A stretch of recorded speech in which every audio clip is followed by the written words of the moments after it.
de l'innovation, de l'entrepreneuriat et de l'industrialisation. Si, Monsieur le ministre, le secteur privé tchadien n'enregistre pas de la présence de ces investisseurs, simplement parce qu'il n'y a pas de l'énergie, le résultat de PNB à droite démontre la suffisance. Mais quel entrepreneur, quel investisseur qu'on va l'avoir au Tchad avec cette production, monsieur le ministre? Ce n'est pas possible. Ce n'est pas possible. Si les Tchadiens sont souvent malades, monsieur le ministre, cela est dû essentiellement à la question de l'eau potable. C'est dû essentiellement à la question de l'eau potable. Les tuyauteries, même pour la ville de Djamena, sont les tuyaux de 1900 au-delà. Ils n'ont pas été changés. Et c'est avec ça que vous servez la population. Et donc les maladies hydriques dont souffre la population tchadienne est due essentiellement à cela, monsieur le ministre. Alors, monsieur le ministre, je voudrais très sincèrement rappeler à votre attention que le chef de l'État, lors de la campagne présidentielle, avait un programme politique contenu dans le contrat social qu'il a signé avec le peuple tchadien. Dans son programme politique, vous avez le chantier 7 qui dit clairement qu'il donnera de l'eau et de l'énergie accessibles à tous. Peut-être que vous n'avez pas eu la chance de lire ce programme politique compte tenu de votre charge. Je rappelle aujourd'hui à votre attention que l'eau et l'énergie sera accessible à tous. Comment vous allez expliquer, monsieur le ministre, une ville comme Moudou, capitale économique, ne puisse pas avoir de l'eau plus d'un mois? Ma collègue a oublié de rappeler, elle a parlé de l'électricité. L'électricité des Tchadiens ont oublié, monsieur le ministre. Ils ont oublié au profit des ministères des généraux. Mais la population lambda que nous sommes, nous débrouillons donc avec des moyens de bord. Mais la question de l'eau, ça fait plus d'un mois que la ville de Moudou n'a pas de l'eau. Comment vous pouvez expliquer ça en cohérence donc avec le programme politique du chef? À ce niveau, est-ce que c'est le chef de l'État qui a menti? Est-ce que c'est vous, certains ministres, que vous êtes en train de vouloir mettre en difficulté le chef de l'État? Est-ce que le chef de l'État est complice de vous? Plusieurs questions qui t'arrivent ma tête. Alors, monsieur le ministre, je pense que c'est l'occasion faite la ronde. Vous êtes ici, vous allez répondre à ces questions pour nous permettre, parce que bientôt nous allons partir en vacances. La population va nous poser la question, mais la dernière fois, le chef de l'État a dit comme ça dans son programme, et c'est comme ça qu'ils l'ont voté. Quelle est la réponse qu'on va leur donner?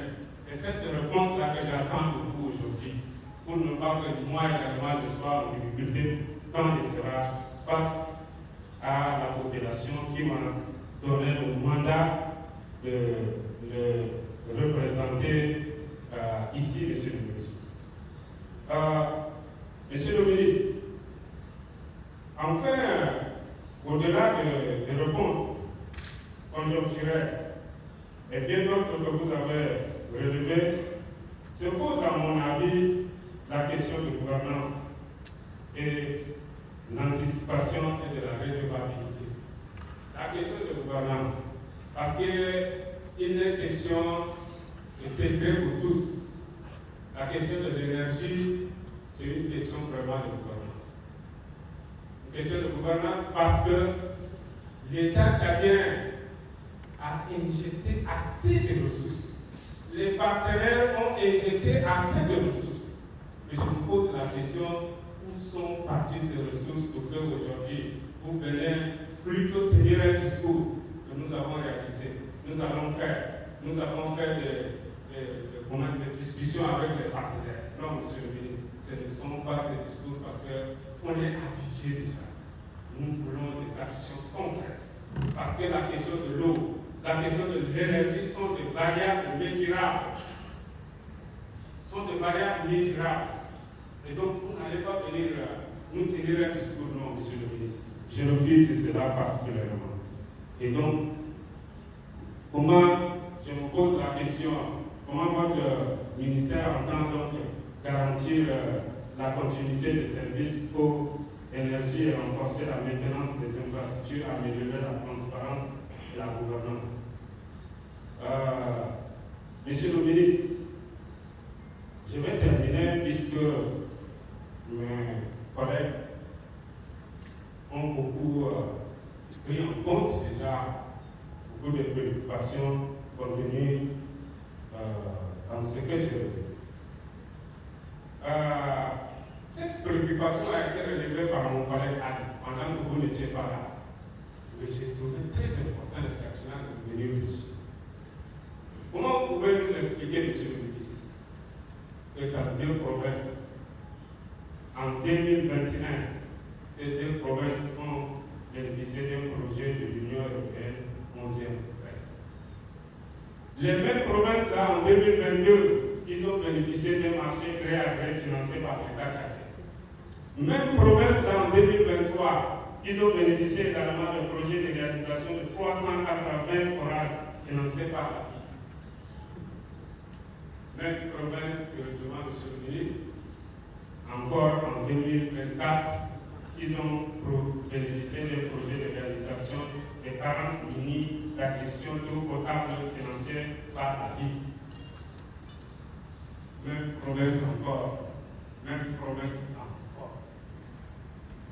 Chanceux que ces deux provinces, en 2025 encore, ils ont bénéficié également des projets Albert.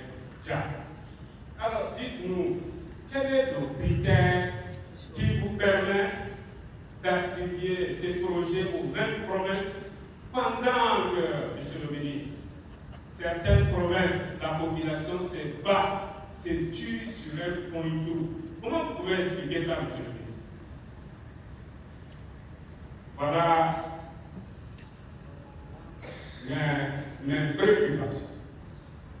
Et comme je l'ai dit, monsieur le ministre, bientôt nous allons partir en vacances.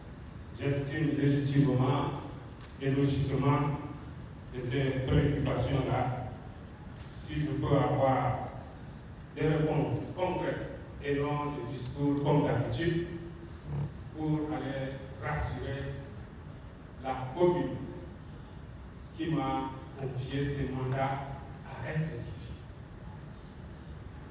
Je m'excuse d'être long, monsieur le Président, mais je vais m'arrêter ici pour attendre donc des réponses qui me serviront d'outils pendant les vacances. Je vous remercie.